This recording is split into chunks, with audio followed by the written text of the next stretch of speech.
Hello everyone, welcome to another episode of TC Talk, back today with another video. And in today's video, we're going to be talking about the age-old discussion of variance in card games. We've had some cards like Three of a Kind, Belittle, Ball Lightning, like these really powerful cards have been banned. And I just kind of want to give my take on it, like from more of an objective standpoint, but I really want to get y'all's thoughts on it. So please, I encourage you, whether you're a newer player or you're a seasoned player, please comment on the video and just kind of give me your thoughts on it. And we'll talk about it. So if you like this type of content, please leave a like, comment, or subscribe. If you're new to the channel, welcome. Thank you so much for joining and stopping by. If you're a long-standing member, feel free to check out the Patreon and the Discord down below to see how you can have some added benefits to the channel and become a part of a really great community. So again, the topic of variance in card games has been discussed ad nauseum.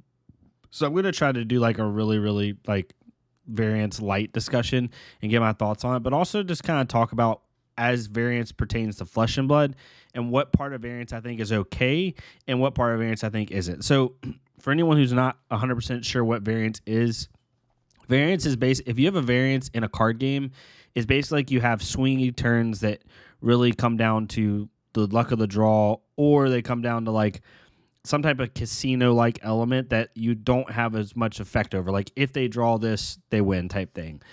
Card games or games with high variance, right, usually are games of chance or games that like if you get the right thing, you just win.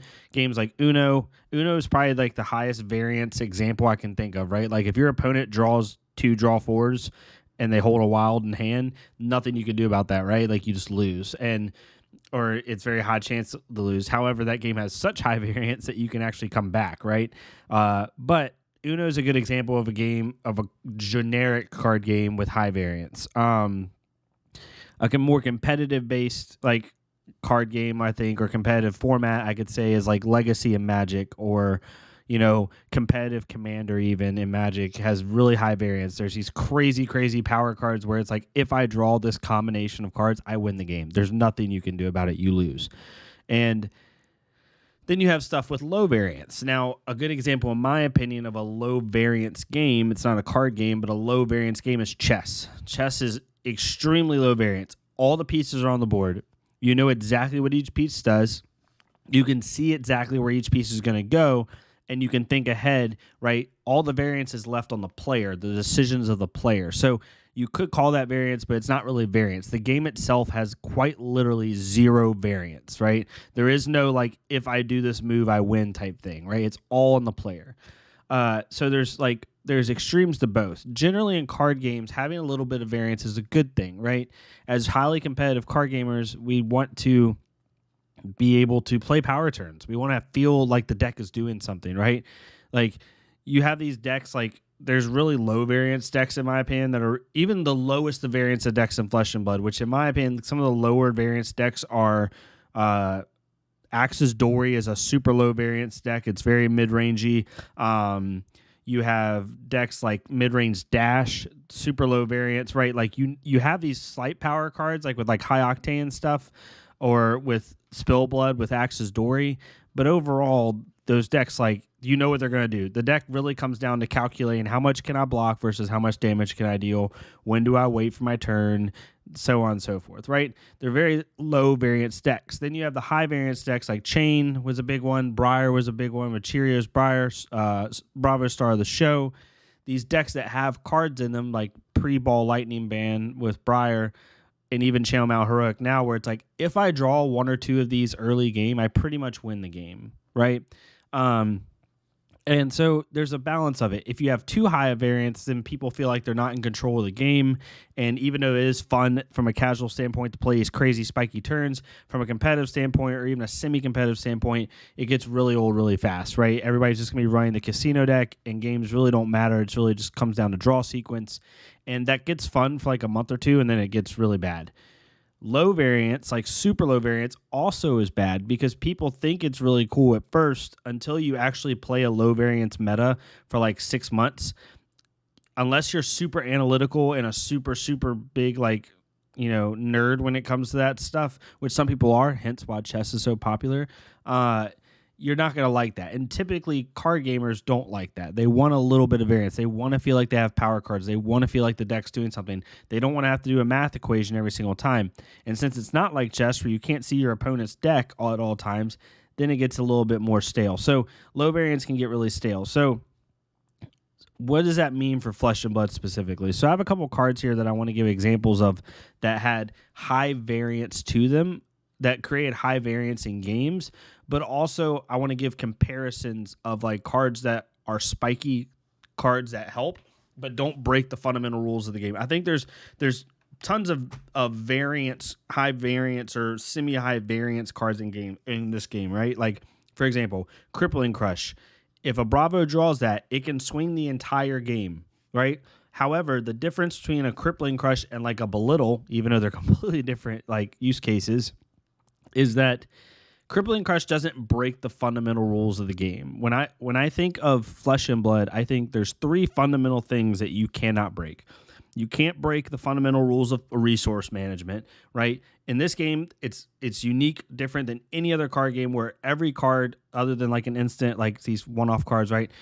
Every card has three uses. You can be used on offensively, it can be used defensively, and it can be used for pitch. They all have these three base uses, right? So those are like the three fundamentals of Flesh and Blood is resource, attack, defense, and how they all intertwine together, right, in the same card on every card. Even an instant, like you have low defense for Remembrance because it doesn't defend, but you can use it on attack to like put cards back in your deck. You can use it for pitch, for yellow, like, you know what I mean? So those are the three fundamental core principles of Flesh and Blood. And some of these cards have been banned. They break that fundamental core principles. So, like, for example, Crippling Crush doesn't break any fundamental core principles. You have to build the deck properly from a resource standpoint to pay for it. It blocks 3 like a normal card, and it attacks really high, but it's also really expensive. So for its cost, it's not that bad. Now, there's ways to reduce cost, but again, you have to set up for that. Then you have a card like Belittle. Belittle, even though its power level in a vacuum is not very high, it breaks the fundamental core elements of the game, one of them being pitch. Because if you have 3 Belittles in your deck, and sometimes 6 Belittles if you're a Chain or Briar, or even 5 was running like 5 or 6, you basically can cheat blues. Every Belittle is essentially a blue, right? So instead of running a deck that requires, like in Chain days, or any of those heroes, instead of running a deck, let's say the deck to operate consistently should have 12 blues in it. If you have 6 Belittles in your deck, you only need like 9 blues or less. Some people ran less than that, right? So it cheated basic deck building fundamentals from a resource standpoint, and I think that's why it creates a negative play experience and it shouldn't be in the game. You then have a card like Ball Lightning. Ball Lightning breaks the second core fundamental element of the game, which is attacking, right? Yes, it doesn't defend, which was its kind of like drawback, but when you have 9 of these in your deck, eventually they start to get very, very oppressive because what they do is they ping and they add on damage. So like the way Ball Lightning worked is if I attack with Ball Lightning, which says whenever a lightning or elemental action card will deal damage, this combat chain instead of deals that much +1. So if you played a Ball Lightning and then you played, it doesn't even have to be another Ball Lightning. You play a Lightning Surge for 4. If it hits, it's going to deal 5. So if you played Ball Lightning, Ball Lightning, Ball Lightning into Lightning Surge, then your Lightning Surge essentially is going to come in for like 7, right? It's going to come in for a lot more damage. So they started to ping off of each other really, really bad. And a Ball Lightning into a Ball Lightning, that second Ball Lightning is actually going to deal 2 extra damage, right? So like it broke the fundamental curve of how attacks are supposed to work, which then affects the way you block. And that's why it was banned, because the card, I think it could come back now and it actually wouldn't be too bad. Maybe I'm wrong. But it broke the fundamental principle of like, how do I manage my attacks, right? Or what type of attacks can I do? Because then Briars figured out they could just run Cheerios, like all 0-cost attacks, and just destroy people with Ball Lightning. I mean, this was an automatic 9 of in every deck for Briar because they just didn't block and then they killed you. So that's another one. And then the third one, or there's 2 more, so then we'll talk about 3 of a kind. This one isn't on anyone's radar currently as much because Kano's not as relevant, but if Kano ever became relevant, Ether Wildfire is another card that, yes, it takes setup, but it doesn't take a whole lot, to be honest. Like, perfect example. This morning, I was playing Azalea, and I played against Kano on Talishar, and all the Kano did, they arsenaled Ether Wildfire turn 1. I hadn't known it yet. Turn 2, they play Ether Wildfire off Storm Striders. They had like 21 life at the time. I had 35, 36. They played Storm Striders, Ether Wildfire, held it on the stack, played Ether Spindle, played Ether Wildfire. I pitched for 2 because I was like, well, this must be their power turn. I'll pitch it. I pitched against it. Then they played, or I pitched for 1, sorry. Then they played Ether Spindle after Ether Wildfire had dealt, 4 damage. And then Ether Spindle came in for an additional 4 on top of its 5. So he opted, because I had no more cards in hand, he opted 9 cards, right? Able to find Ether or Blazing Ether, and then Blazing Ether because of the fact that we had been, I had been dealt 4 by Ether Wildfire, then, what was it? 4, 5 plus 4, 9 by Ether Spindle. That was, 13 damage. Then it dealt an additional, so it dealt 13 plus the 4 from Ether Wildfire. So, 17 damage. 17 damage, Blazing Ether. So basically, like off of no setup, Ether Wildfire was able to give its turn 8 more damage, right? Off of literally no setup. So, and then I lost that game because at that point you're so low, Kano can just play on your turn and beat you. But for example, like this breaks the fundamental things of the game. Like this is a card where if I could errata this card, I would say that it says action card effects that deal arcane damage instead deal that much plus X, where X is the amount of Ether Wildfire. I would say the next card that deals arcane damage deals that much plus X. So then you could like give a good boost, but at the same time, then it would just be Ether Flare. So like, what's the point? So, but this is a card I think that breaks the fundamental rules of the game. So let's get the 3 of a kind, and this is kind of like what procked this discussion. 3 of a kind, in my opinion, breaks the final core fundamental element that you have to take into account when you're building a deck in Flesh and Blood, which is blocking. This card quite literally is Carrion Husk. So I will start by saying I don't think 3 of a kind should be banned. I really don't think. I think it's fine. Lexi's a good deck, really good deck. Not nearly as oppressive as Chain or Briar was, not even close to as oppressive as Bravo Star of the Show was. It's probably about on the same par with Oldheim as far as power level. And Oldheim took 2 years to Living Legend. Probably would have been quicker, though, without Prism, let's be honest. Anyway, what 3 of a kind does is it essentially gives Lexi 3 Carrion Husks in her deck, right? Because let's just say I have 4 cards in hand with a card in Arsenal, and that card's an arrow that I'm going to flip.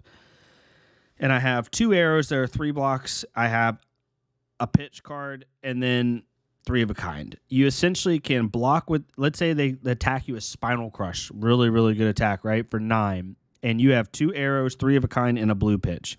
You block with the 2 arrows for 6. That way you can't lose go again.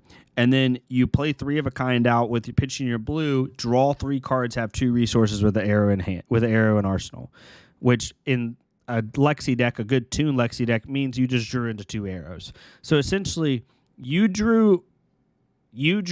blocked with 2 cards and still have a full 5 card hand every time you play with 3 of a kind. So essentially, Lexi, if they want to, they don't even have to. That's even on a bad turn for them. They're on a bad turn. 3 of a kind basically says you can block with 2 cards the previous turn, and you're going to get a full 5 card hand the next turn.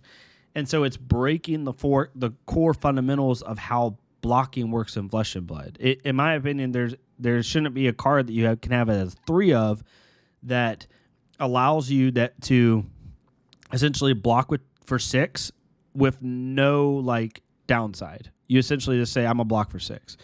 Again, I don't think it should be banned at the end of the day, but it's a good discussion point because like what's the difference between belittle, which completely manipulates the way that you manage resources in the game. You have a card like Ball Lightning, which completely manipulates the way you attack in the game. And then you have a card like Three of a Kind, which completely manipulates the way you have to block in a game. Yes, it has a restriction that you only can play cards from Arsenal, but in a Lexi deck with 30 plus arrows, 40 plus arrows, like, who cares, right? They don't care. They're never. That's not even a downside of the card to them. Like, it doesn't matter. It's not like Azalea where like you could draw in a couple buffs or whatever, or even like an old school Ice Lexi deck where you could draw in like an Ice Quake, a Winter's Bite, and something else. No, in the new tuned Fuseless Lexi decks, this literally means draw 2 attacks, pay 1 resource, draw 2 attacks. That's basically what you're saying. Maybe 3.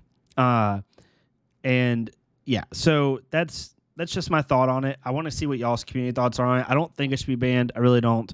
It's just a cool concept when you think of like the reason that Belittle and Ball Lightning got banned is because they were breaking core fundamental elements of how the game is supposed to be played. Ball Lightning broke the attacking element, Belittle broke the pitching element, and Three of a Kind is now breaking the blocking element. So, you know, on top of the fact that if you don't give pressure, then all of a sudden they have literally a 6-card hand plus Arsenal.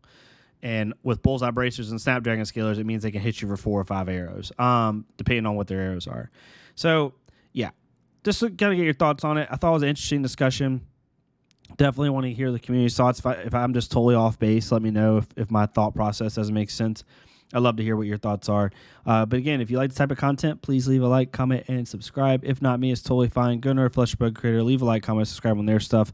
Support them so we can get more people to see in this game. Don't forget about the Patreon and the Discord down below. And yeah, let me know y'all's thoughts, and I'll see y'all next time on TC Talk. Thank y'all so much.